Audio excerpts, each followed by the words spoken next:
లోక్సభ ఎన్నికల్లో double engine మొరాయించింది. ఆశించిన ఫలితం దక్కలేదు, వ్యూహం ఫలించలేదు, పాచిక పారలేదు.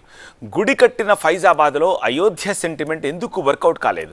అసలు అయోధ్యలో బీజేపీ ఓడిపోవడానికి కారణం ఏమిటి? కమలాన్ని కరుణించని రామయ్య, వర్కౌట్ కాని రామమందిర నినాదం,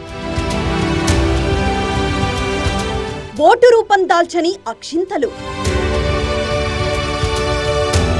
బీజేపీ ఎదుగుదలకు జీవం పోసిన అయోధ్య ఉద్యమానికి ఓ సానుకూల ముగింపిచ్చిన ఆ బాలరాముడి ఆశీస్సులు మాత్రం కమలం పార్టీకి దక్కలేదు. బీజేపీ ఎన్నికల ప్రచార అస్త్రాల్లో అయోధ్య రామ మందిరం అత్యంత ప్రధానమైనది. ఇదే మూడోసారి అధికార పీఠాన్ని దక్కిస్తుందని ఆ పార్టీ ప్రగాఢంగా విశ్వసించింది. అయితే రాముడి గుడి ప్రారంభం, హంగులు, ఆర్భాటాలు ఇవేవి బీజేపీని కాపాడలేకపోయాయి.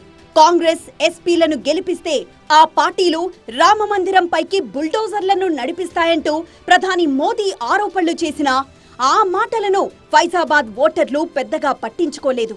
ఆ పార్టీ నుంచి 3 సార్లు ఎంపీగా గెలిచిన లల్లూ సింగ్ కు సమాజ్వాదీ పార్టీ అభ్యర్థి అవధేష్ ప్రసాద్ అయోధ్యలోనే షాక్ ఇచ్చారు.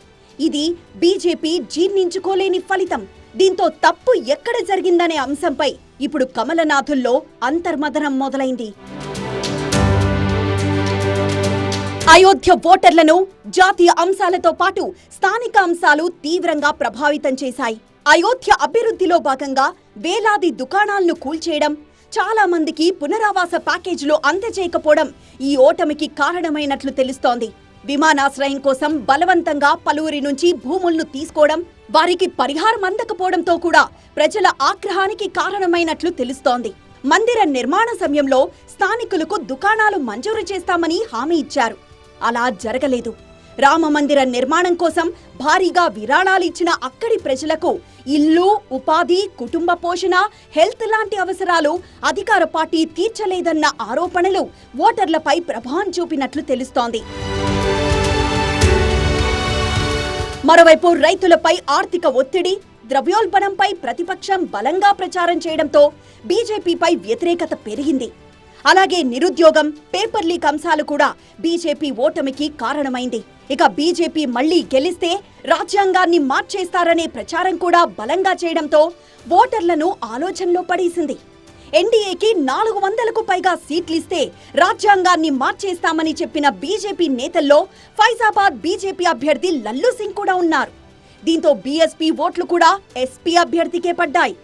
మరోవైపు యూపీలో బీఎస్పీ బలహీనపడ్డం కూడా కాంగ్రెస్, సమాజ్వాదీకి కలిసొచ్చింది. రిజర్వేషన్ల అంశాన్ని కాంగ్రెస్, సమాజ్వాదీ బలంగా ప్రజల్లోకి తీసుకువెళ్లాయి. ఫలితంగా బీఎస్పీ ఓట్లు వాటికి మళ్లాయి. అంతేకాదు, టికెట్ల పంపిణీలో యాదవేతర కులాలపై అఖిలేష్ యాదవ్ ప్రత్యేక శ్రద్ధ తీసుకున్నారు. అయోధ్యలో దళితులు అతిపెద్ద ఓటు బ్యాంక్. 9 సార్లు ఎమ్మెల్యేగా గెలిచిన దళితుడైన అవధేష్ ప్రసాద్ ను బరిలో దింపారు. దీంతో దళితుల ఓటు బ్యాంక్ అటుమళ్లింది. ఇలా వెనకబడిన వర్గాలు, దళితులు, అల్పసంఖ్యాక వర్గాల ఓటర్లను అఖిలేష్ ఆకర్షించి బీజేపీ కంచుకోటలను కొల్లగొట్టారు. అయోధ్యలోనే కాదు, అమేధి, రాయ్బరేలీ సహా కాంగ్రెస్ 6 స్థానాల్లో విజయం సాధించడంలో ఎస్పీ ఓటు బ్యాంకు ఉపయోగపడింది. 2 పార్టీల మధ్య ఓటు ట్రాన్స్ఫర్ జరగడంతో యూపీలో బీజేపీ పాచిక పారలేదు.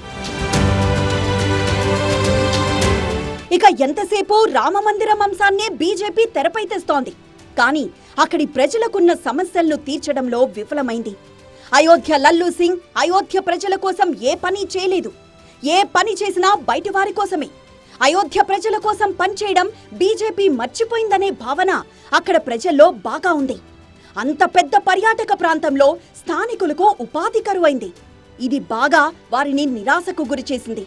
మొత్తంగా రామమందిరం మోదీ, యోగి ద్వయంతో తనను తాను అజేయుడిగా భావించి ప్రజాస్వామ్యం అద్భుతాలు చేస్తుందనే విషయాన్ని మర్చిపోయారు లల్లూ సింగ్.